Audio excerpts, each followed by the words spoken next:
Bristol Myers, the makers of Sal Hepatica for the smile of health, and Vitalis for well-groomed hair, present The Alan Young Show.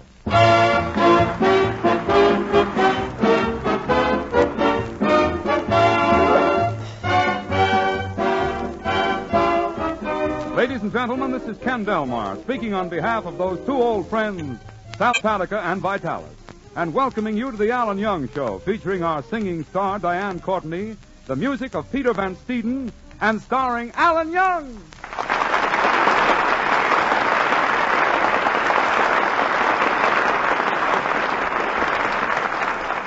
Well, here's the street where Alan Young lived. The first house used to belong to Aunt Matilda. The second house belonged to Uncle Joe. And here's Alan's house. It used to be Uncle Tom's cabin. Well, let's drop in, shall we? Hello, Kenny. Come on in. Alan, I came over to... Before you do anything, Kenny, take off your hat.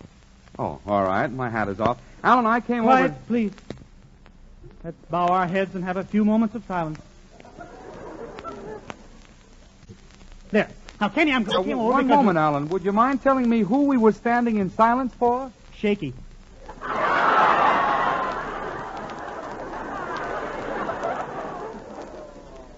Poor fella. I can just see the inscription on his tombstone. Here lies Shaky, a villainous cuss. He and Dick Tracy had quite a fuss. But Tracy was strong. He wouldn't unbend. So here lies Shaky. He was frozen in the end. That thing had me worried, you know. I was sure he was going to get Snowflake. Well, Alan, as far as Snowflake is concerned, there are 60 million of them on your front walk. You'd better shovel them off. I'm not shoveling that snow, Kenny. It's a waste of time. Oh, how could it be a waste of time? I'll show you. You wake up one morning, look out of the window, and the street in front of your house is covered with snow. The snow turns to sleet, the sleet turns to slush, the slush slides down the sewer and slips out to sea. The sun shines, soaks up seawater, stores it in the sky. The sky staggers under such a slew of stuff, the clouds sag, the storm starts, the snow falls, and there it is right back front of my house again. I'm going to shoot that writer.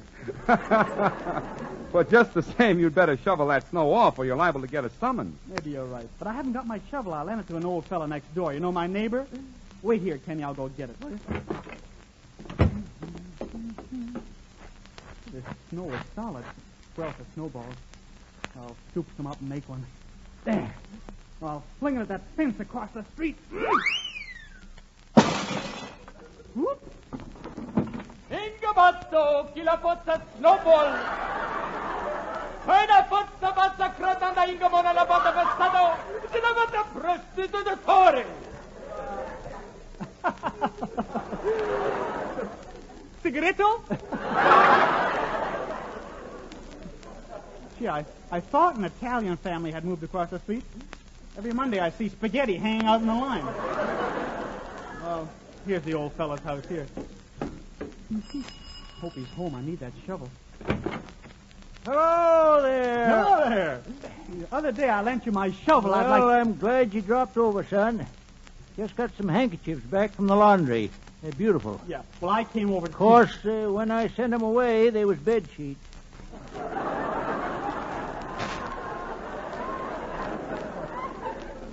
That's fine. Yeah, I used to do my own laundry. I washed my undies and lux. Got my money back. You got your money back. Why? Nobody asked me to dance. Yeah. Well, I came over with my shovel. Interesting things always happens to me. Yeah, I remember the time I invented a gasoline-less automobile. They all laughed at me, called it my folly. Oh, did it work? No, darn thing blowed up. Bang, bang, bang went my folly. That's too bad. Now, I lent you a shovel. Another time I was keeping company with a gorgeous girl. Yeah, used to sit on the sofa with her. She had an hourglass figure. One night I found myself with time on my hands. I see. Yeah, just passing the time of day. No, I don't mind. Just trying to be neighborly. That's the way to be. I'm democratic. Yeah, democratic. Yeah. I'm only human. Yeah, human. Yeah. Hello! I was up in New York City last week. Yeah? Rode in the subway. Subway's awful crowded, but you make some nice contacts. Yeah, now I'll lend you a... Bring your snow shovel to you. Oh, I forgot about it. Here, it is. Yeah, thanks very much. I put it to good use. Some snowstorm we had, huh? Ain't seen so much snow since the blizzard of '66. Yeah, where were you during the blizzard? The stork was delivering me. Yeah, I remember we was flying for New York City. The blizzard was so thick that the stork couldn't see a thing. So it turned south and headed for Florida. I was born in Miami. Well, what happened? Some woman in New York was awful disappointed. I should never have asked. Thanks for the shovel. Goodbye. Goodbye. So long So long there.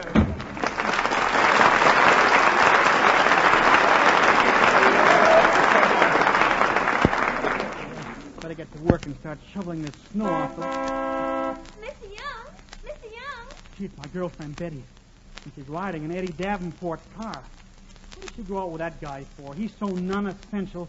Mr. Young! Mr. Young! I'm coming. Hello, Betty. Hello, Mr. Young. You know Eddie. Hiya, Alan.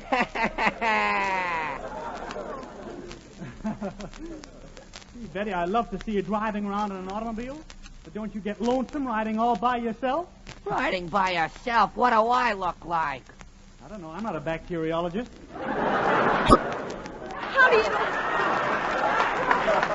How do you like this car? Eddie's father gave it to him. Yeah, for getting such good marks in college. For getting such good marks in college. Eddie's got a BS, an MA, and a PhD. Yeah. Well, he's so smart. Let's see him get an LSMFT. Betty, would you like to help me shovel this snow off the front walk? Well, At our house, my father has a handyman to shovel the snow. Naturally. He hasn't got any sons to do it. Now, look here, Alan Young. I don't like your attitude. You're being positively obnoxious. Ah, why don't you go home? Your cage must be clean by now. Mr. Young, you're acting like a ruffian. Eddie's a perfect gentleman. His whole family's in society. His mother's the toast of the 400, his sister's the toast of the debutantes, and his father is the toast of the banking set. All that toast and Eddie is a crumb. Now, look, Young, I'm not afraid to fight you. In college, I'm an athlete. I'm the star of the basketball team. Yeah. Even after you leave the court, you don't stop dribbling.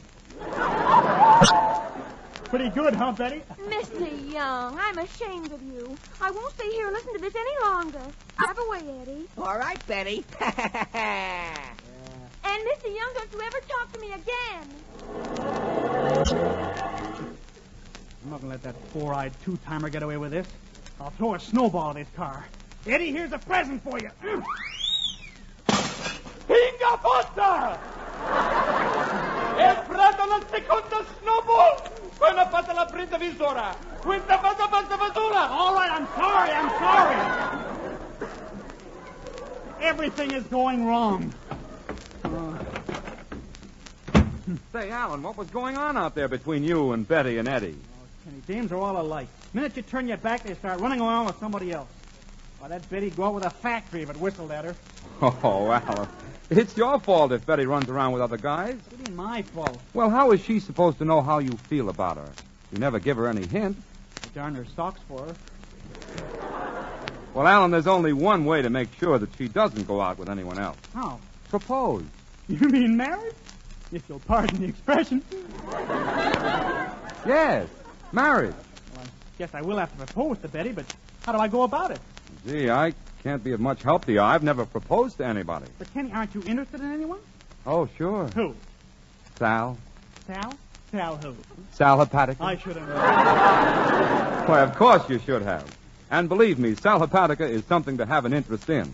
For Sal Hepatica is a friend indeed, particularly on those mornings when you wake up feeling sick and headachy due to the need of a laxative. For if you take a glassful of sparkling Sal Hepatica then, you'll get quick, gentle relief, usually within an hour. Well, that means you don't have to risk feeling miserable all day, waiting until night to take a laxative. You take Sal Hepatica the minute you need it. And besides quick, gentle relief, Sal Hepatica gives you another advantage. This famous saline helps sweeten an upset stomach by helping to reduce excess gastric acidity. So tonight or tomorrow, get a bottle of Sal Hepatica from your druggist, remembering this caution, use only as directed. Then whenever you need a laxative, morning, noon, or night, see how much faster you feel better, thanks to gentle, speedy Sal Hepatica.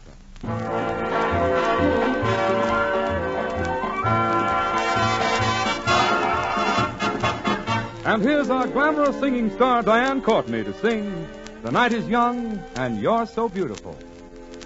The night is young and you're so beautiful. There among the shadows, beautiful lady. Open your heart. The scene is set, the breezes sing of it. Can't you get into the swing of it, lady? When will you smile? When the lady is kissable and the evening is cool, any dream is permissible in the heart of a fool. The moon is high and you're so glamorous, and if he seems over amorous, lady, what can you do when the lady is kissable and the evening is cool, and a dream is permissible in the heart of a fool? The moon is high and you're so glamorous, and if he seems over amorous, lady, what can you do? The night is young and he's in love with you.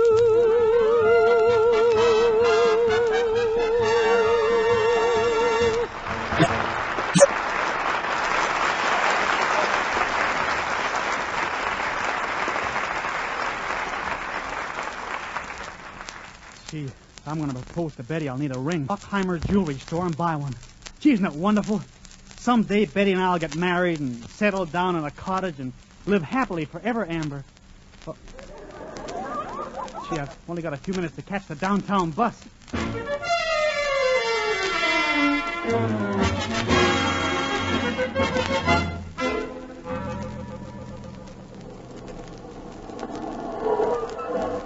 Ah, here's the bus now. Okay, step up, step up. Hey, just a second, buddy. Where are you going? Downtown to Klockheimer's jewelry store. What kind of a priority do you have? Priority?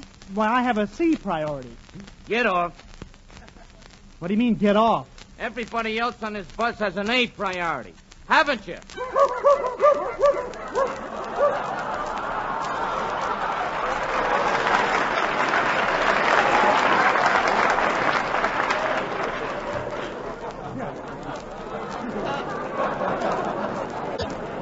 I read it, but I didn't understand it.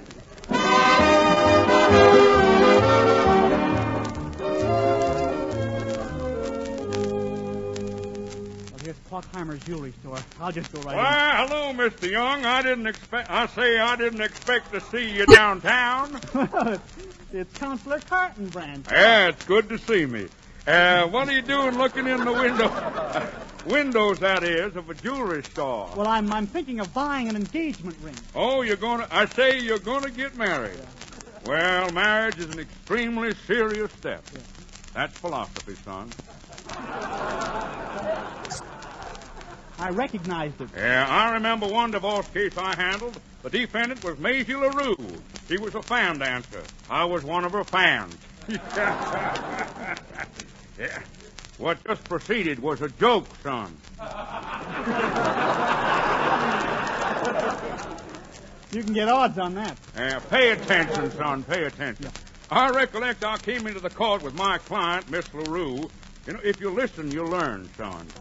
Yes, indeed. I say I got her into court. I say. Her husband wanted a divorce because she was a fan dancer. Well, why? Well, he said she waved the fan so much he was living in a perpetual draft. That there is whimsy. Too bad he didn't get it, yeah. Well, son, I got the judge to agree to let Miss LaRue do her fan dance in court, and she did it. I say she did it. Yeah. You know what the judge said when he saw a fan dance? No, what? Ah, there's good views tonight. You know, you're a nice boy. You shouldn't be so abstract, son. Well, son, I gotta be getting back to my office. I got a big case that I'm working on. Huh? Seems somebody threw a snowball through my client's window. Snowball through the window? What did your client say? Tinga force, I say, Tinga force, you come out.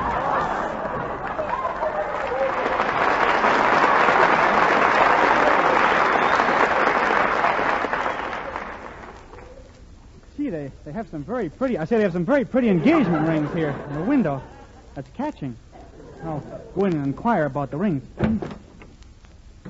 What can I do for you, young man? I'd like to see a ring. I'm getting engaged. Oh, my, girls will marry anything today, won't they? Look, all I want is an engagement ring. Well, we have rings to fit every pocketbook. Well, I just want one to fit on a girl's hand. Oh. Well, here's one. It has a 3-carat diamond. Just look at that. Look at the way it shines. You're looking at my blue serge suit. Oh. That ring looks too expensive. Have you got something cheaper, maybe? Well, here's a ring with a 1-carat diamond, $295. That's too expensive. Have you got something a little cheaper? Well, yes. Here's a ring that costs $8.50. I'll take it. But, incidentally, this ring will have to be clean. Why? It's covered with Cracker Jack. Well, here's the money. Will you engrave something on the inside of the ring for me? Surely. What did you want? Well, engrave to Betty, with all my love from Alan. The man who dreams about her every night. Who longs for the day we'll be married, and I get a good paying job, so we won't have to live with her parents. We can have our own home and settle down to having a family and living happy ever after. Do you want that sent as a night letter? Look, do you expect me to engrave all that on the inside of a tiny little ring? Well, isn't there enough room? Buddy, there wouldn't be enough room to engrave that on the inside of Herman Goering's girdle. I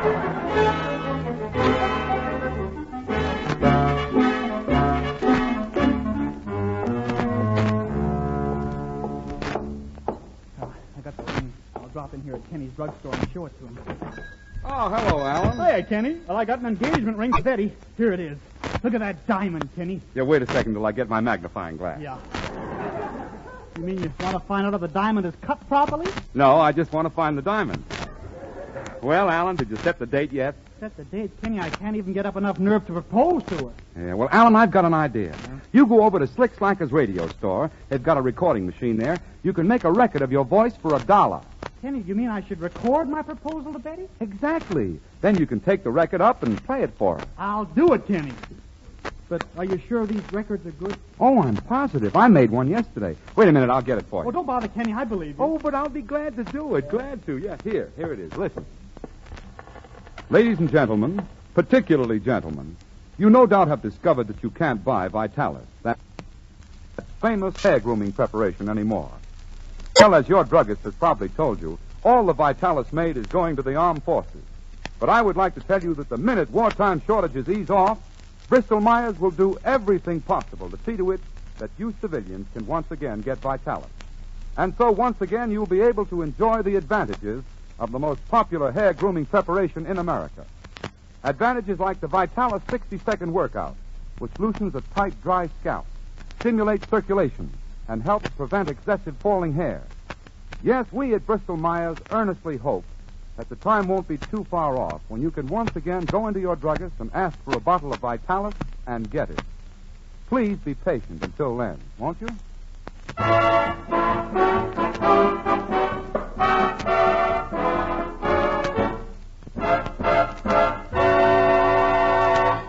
Here's a place where Kenny told me I could make a record. Slick Slacker's Record Shop. Excuse me, miss. I'd like to make a little... Just a moment. I'm waiting on this gentleman. Oh. Yes, sir. What did you want to buy? May I have 5 Bing Crosby records, please? 5 Bing Crosby records. Here you are, sir. Stand back, please.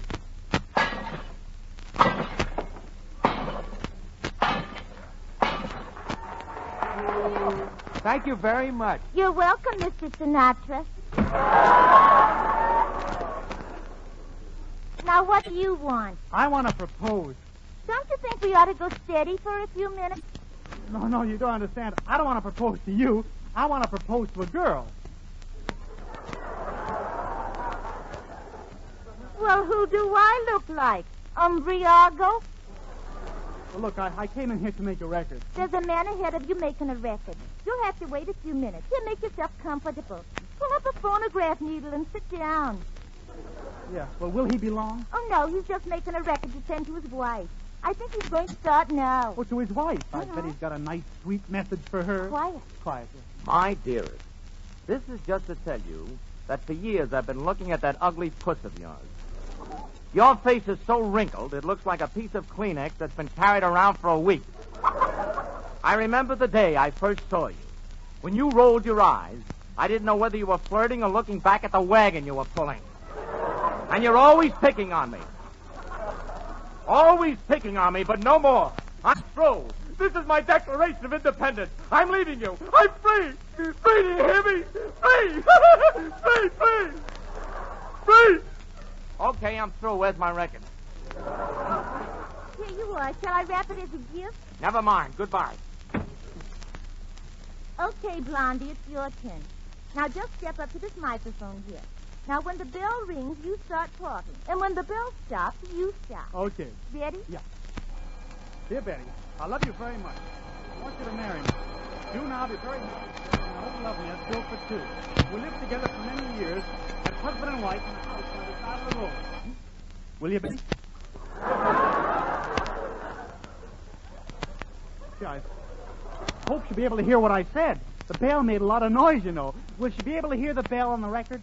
No, you see, when you talk into the microphone, it goes through an insulated wire, which goes to a modified amplifier.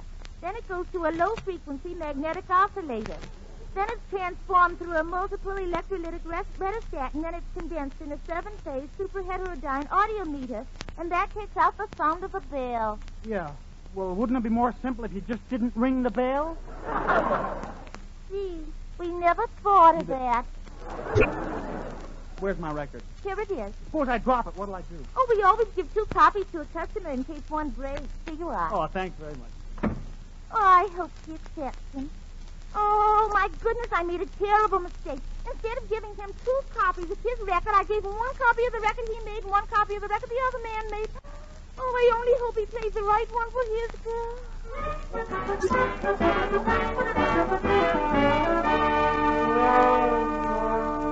Well, here it is, Betty's house. See, the Cooper Mansion. I'll just run up the front steps. Ow! I'm sorry, Mr. Cooper, I didn't see you lying there. Well, this is it. Once I cross the threshold and play this record, everything in my life will be changed. Oh, pardon me, Mr. Cooper. Is Betty home? Yes, she's in the living room. Thanks very much. There's Betty sitting over there on the couch. I'll sneak over and put my hands over her eyes and make her guess who it is. She'll know it's me. I'm the only one she goes out with. There. Oh. Guess who? George? No. Harry? No. Freddie? No. Marvin? No. Charles? Timothy? No. Peter? No. I'll give you a hint, Betty. Here, I'll put my face close to yours like this. Now I rub my cheek against yours. Oh, Mabel.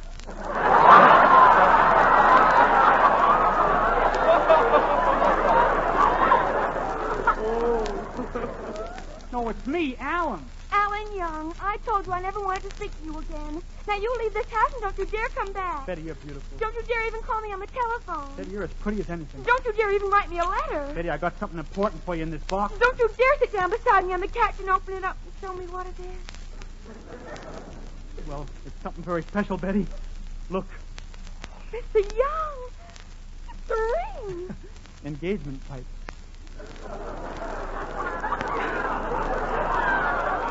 Oh, Mr. Young, it's beautiful. Oh, look at that big yellow diamond in it. That guy didn't wipe all the Cracker Jacks off it. Betty, there's a proposal that goes along with this ring. Well, go ahead, Mr. Young. Let's hear it. It comes to you by electrical transcription. What do you mean? Well, Betty, I had so many things I wanted to say to you, but I don't have the nerve to tell them to you myself, so I put them on this record. Here, let me play it for you on the phonograph. Listen very carefully. My dearest, I've been wanting to tell you this for a long time. Betty, I want you to be my wife. Let you and I get married and settle down. I can see us together. Just you and me and a cottage and a baby and a baby and a baby and a baby Why, and a Mr. baby Young! and a baby. Young! Gee, Betty, there must be something wrong with this record, but I got another one right here. Lucky the girl gave it to me. Betty, listen closely to this, because in this record I've told you exactly how I feel about you. Let's listen, Betty. My dearest, this is just to tell you that for years I've been looking at that ugly puss of yours. Your face is so wrinkled that it looks like a piece of Kleenex that's been carried around for weeks. That first day I... Mr. Young, how dare you? It's a mistake. I got the wrong record. Betty, you know I wouldn't do a thing like that to you. Betty, you don't understand. I want you to be my... What? Oh, gee, Mr. Young. Well, this is a big step. I can't give you an answer. You've got to talk this over with my Uncle Joe. Nobody in our whole family ever makes a decision without talking to him. Oh, here he comes now. Okay. Go ahead and talk to him. Uncle Joe, I've just asked for Betty's hand in marriage. Uncle Joe, what do you say to that? Your poster! From the night, you're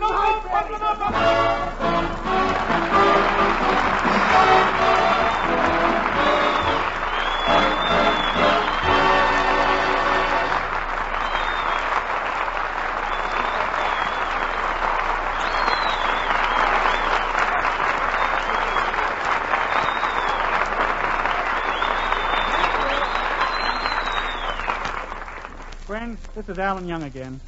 Friends, don't forget to get those dimes and dollars marching to the White House. Your money will go a long way in helping to stamp out infantile paralysis. Now, on behalf of Diane, Ken, Peter, myself, in fact, all of us, we want to thank you for being with us tonight. And don't forget the two products that make our Tuesdays together possible. Sal Hepatica for the smile of health and Vitalis for well-groomed hair.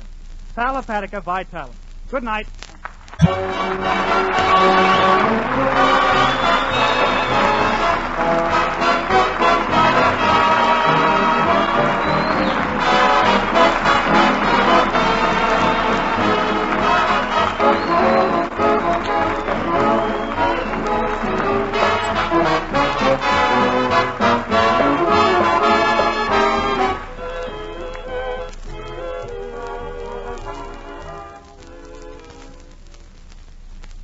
Say, girls, listen to this song. If you think walking down the aisle to that tune gets you out of hot water once and for all, lady, you are mistaken. I don't want to discourage you, mind you, but believe me, you are really getting into hot water, up to your elbows. First, there'll be dishes and undies, then pretty soon the babies sing. And those beautiful, soft, and smooth hands he loves to hold may soon become rough and dry. So take a tip. Use Trouche, the beforehand lotion. By putting on Trouche before you put your hands in hot, soapy water will protect them even while they're in that hot water. Yes, Trouche can really help protect your hands, and so help keep them softer, smoother, lovelier. Why not begin today to use Trouche?